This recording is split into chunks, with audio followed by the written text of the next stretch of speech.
20 வருஷத்துக்கு முன்னாடி நடந்ததை இன்னைக்கு டெய்லிக்கும் 1 லட்சம் பேர் பாக்குறாங்கன்னு சொன்னா அவங்க நம்ப முடியுதா? அதான் நடந்துட்டு இருக்கு. விகடன் யூடியூப் சேனல்ல அவங்க பாத்தீங்கன்னா மெட்டிஒலி, நம்ம எவர்கிரீன் 90s கிட்ல இருந்து நிறைய பேர்த்தோட ஃபேவரட்டான மெட்டிஒலி பாத்தீங்கன்னா திரும்பி வந்து டெலிகாஸ்ட் பண்ணிட்டு இருக்காங்க. 600 எபிசோட் மேல இப்போதைக்கு டெலிகாஸ்ட் பண்ணிருக்காங்க. பெர் டேக்கு பாத்தீங்கன்னா 100K மேல வியூஸ் போயிட்டு இருக்கு. 1 லட்சம் மேல பாத்தீங்கன்னா ஆக்டிவா வியூசர்ஸ் பாக்குறாங்க, நிறைய பேர் கமெண்ட் பண்றாங்க, ஆக்டிவா எங்கேஜிங்கா இருக்கு.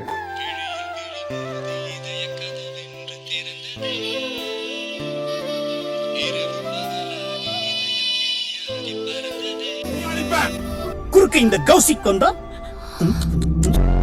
மிகப்பெரிய ஒரு ஆச்சரியமா இருக்கு. 20 வருஷத்துக்கு கழிச்சும் எப்படி இவ்வளவு பேர் பாக்குறாங்க தெரியும். பாத்தீங்கன்னா சன் டிவிலே 1க்கு 2-3 தடவை போட்டாங்க. கோவிட் டைம்ல கூட ஒரு டைம் போட்டாங்க. 3 தொலைக்காட்சியில போட்டாங்க.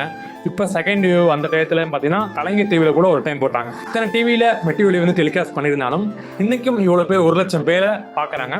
புது சீரியல் இன்னைக்கு எடுக்கிற சீரியலோட வியூஸ் அதிகமா போகுது. அதுக்கு இணையா பாத்தீங்கன்னா மெட்டிஒலி ஓடிட்டு இருக்கு. இதுல புரிஞ்சுக்க வேண்டியது என்னன்னா 20 வருஷம் பழசா இருந்தாலும் அதோட கதைக்களம், அந்த ஒரு ஸ்கிரீன் பிளே ரொம்ப யதார்த்தமா, அவங்களோட போற ட்ரெஸ்ஸா இருக்கட்டும் ரொம்ப வந்து யதார்த்தமா கனெக்ட் பண்ற மாதிரி எடுத்திருந்தாங்க. இன்னைக்கு டேட்ல அந்த மாதிரி ஒரு சீரியல் எண்ணிக்கை பாத்தீங்கன்னா குறைஞ்சிக்கிட்டே வருது. ரொம்ப வருஷமா ஒரு 20-30 வருஷமா பாத்தீங்கன்னா அந்த சீரியல் வந்து கனெக்டடா இருக்கு. சித்தில இருந்து ஆரம்பிச்சு நிறைய சீரியல் பாத்தீங்கன்னா முக்கியமா சன் டிவில பாத்தீங்கன்னா குடும்பமா உட்காந்து சீரியல் பார்த்து வளர்ந்த ஒரு ஜெனரேஷனை வளர்ந்துருப்போம். மாதிரி நீ அவமானப்படணும், உன் குடும்பமும் அவமானப்படணும். அதுக்கும் எனக்கு என்ன கொடுமைப்படுத்துற அந்த மாமியார். எனக்கும் இந்த கேரக்டர் பிடிக்காதாண்டி.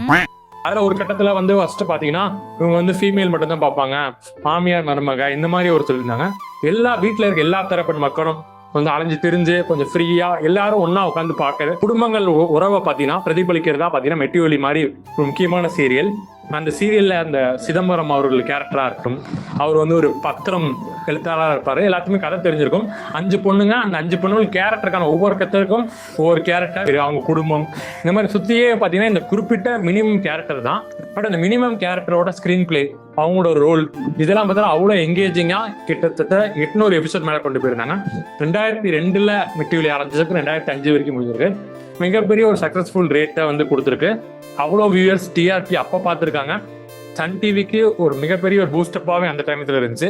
இப்போ வரைக்கும் அந்த ஒரு சீரியலை வந்து இத்தனை பேர் பார்க்குறாங்க, எங்கேஜிங்காக இருக்காங்க, அவங்களோட கனெக்ட் பண்ணிக்கிறாங்க. இந்த கேரக்டரோட கனெக்ட் பண்ணி பேசுறதா இருக்கட்டும், இந்த கேரக்டர் இப்படி பண்ணுது. இப்போ இருக்க இதில் பார்த்தீங்கன்னா இன்னும் ஹை குவாலிட்டி கேமராவில் வீடியோவில் ஷூட் பண்ணுறாங்க சீரியல்லாம் இருக்குது. நிறையா ட்ரெஸ்ஸஸ் அந்த ட்ரெஸ்ஸஸ்லாம் வந்து பார்த்தீங்கன்னா ரொம்ப கிராண்டாக, ரொம்ப வந்து சீரியல்லாம் ரொம்ப கிராண்டாக காமிக்கிறாங்க. அதெல்லாம் ஃபைன். பட் அதை தாண்டி கதை இருக்கா, அந்த ஒரு ஸ்க்ரீன் ப்ரெசன்ஸ் இருக்கா, கிரியேட் பிளே இருக்கா, ஒவ்வொரு கேரக்டரோட டெஃபினேஷன்ஸ் இருக்கா, அந்த கேரக்டர் எப்படிலாம் மூவ் ஆகுது, எவ்வளோ ரிலேட்டபிளா இருக்கு அப்படிங்கிற ஒரு கொஸ்டின் மார்க் இருக்கு. அது வந்து ரொம்ப நேர்த்தியா திருமுருகன் கோபியா நடிச்சிருப்பாரு. அவர் தான் வந்து டைரக்டராகவும் பிளஸ் ஆக்டிங் பண்ணியிருப்பாரு. ரொம்ப வந்து இந்த ஸ்க்ரீன் பிளேயா இருக்கும், ஒவ்வொரு கேரக்டருக்கும் வரது போறது இல்லாம அவங்களுக்கு ஒரு இம்பார்ட்டன்ஸ் கொடுத்து அதை வந்து ஒரு என்கேஜ்மெண்ட்டா அழகா குடும்ப உறவுகளை வந்து சொல்ற மாதிரி எடுத்திருப்பாரு. ரொம்ப வந்து நிறைய பேர் வந்து இதை கனெக்ட் பண்ணுவாங்க, நிறைய பேர் இன்னமும் பார்க்குறாங்க. ஸோ இதெல்லாம் தெரிஞ்சுக்க வேண்டியது விஷயம். நல்ல ஒரு விஷயம், நல்ல ஒரு படைப்பு எப்பயுமே காலம் தாண்டி பேசுங்கிறத நம்ம புரிஞ்சுக்கலாம். ஏன்னா நம்ம சீரியல் பற்றிலாம் பேசுகிறோம், இதை பற்றியும் பேசணும். ஆனால் குடும்ப உறவுகள் இன்னைக்கு வந்து நிறைய விஷயம் வந்து நிறைய பேர் தனித்தனியாக போகிறோம், நிறைய பிரச்சனைகள் இருக்குது, இப்படி இருக்கலாம். அதுல குடும்ப உறவை முக்கியமானு சொல்கிற இந்த மாதிரி நாடகங்களில் நம்மளும் பார்த்து அடுத்த ஜென்ரேஷனும் பார்த்தாங்கன்னா அவங்களும் இந்த குடும்ப உறவுகள் இந்த மாதிரி விஷயத்துல பார்த்துக்கிட்டா ரொம்ப ஒரு கனெக்டடா, நம்ம ரூட்டடா ட்ரெடிஷ்னலா இருக்கிற இந்த விஷயங்கள்லாம் வந்து தெரிஞ்சுக்கணும். அதுக்கு ஒரு பெஸ்ட் எக்ஸாம்பிள் சூப்பரா பண்ணியிருக்க மெட்டிஒலி நமக்கு நிறைய எக்ஸ்பீரியன்ஸ் கொடுத்துச்சு. நிறைய பேர் அதை வந்து நிறைய விஷயத்துல வந்து கனெக்ட் பண்ணியிருப்பீங்க. ஸோ உங்களோட ஃபேவரட்டான கேரக்டர் யாரு அப்படிங்கிற மாதிரி கமெண்ட்ல சொல்லுங்க. வணக்கம்மா. என்ன மிஸ்டர் ராமச்சந்திரன், நீங்களே அவங்கள கூட்டியாந்து வர அளவுக்கு ஆயிப்போச்சு நிலைமை. அப்புறம் இன்னொரு விஷயம், ரொம்ப அப்பாவியா இருக்கீங்க. அப்படியெல்லாம் இருக்காதீங்க.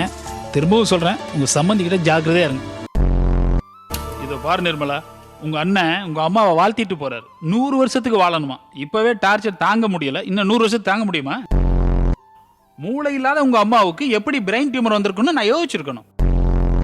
ஆனா ஒண்ணு நிர்மலா, உங்க வீட்டுல யாருக்குமே பிரெயின் டியூமர் வராது. ஏன்னா அது மூளை இருக்கவங்களுக்கு தானே வரும்.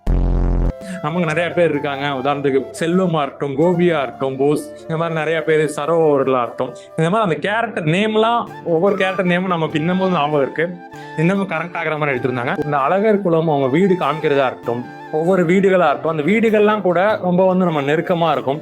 அந்த வீடுகளோட அவங்களோட உணர்ச்சிகரமான அவங்களோட உரையாடலா இருக்கட்டும், அவங்க ஒவ்வொரு குடும்ப உறுப்பினர்கள் எவ்வளோ பாசமாக இருக்காங்க, எவ்வளோ பேர், ஒரு சில பேர் எப்படி இருக்காங்க.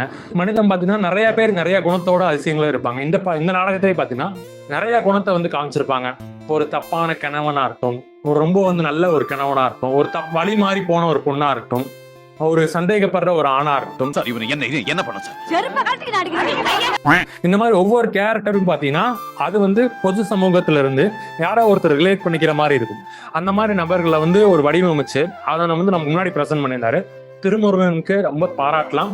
தொடர்ந்து அவன் நிறைய சீரியல் எடுத்திருந்தார். நாகசுரம், இன்னும் கல்யாணம் விட்டு நிறைய சீரியல் எடுத்திருந்தாலும் மெட்டீரியல் என்னைக்குமே ஒரு டாப் நாட்ச்ல இருக்கும். உங்களோட யார் ஃபேவரட்டுங்கிறத கமெண்ட்ல சொல்லுங்க. தேங்க்யூ ஃபார் வாட்சிங் தேசார் தமிழ் சேனல். சதுரம்.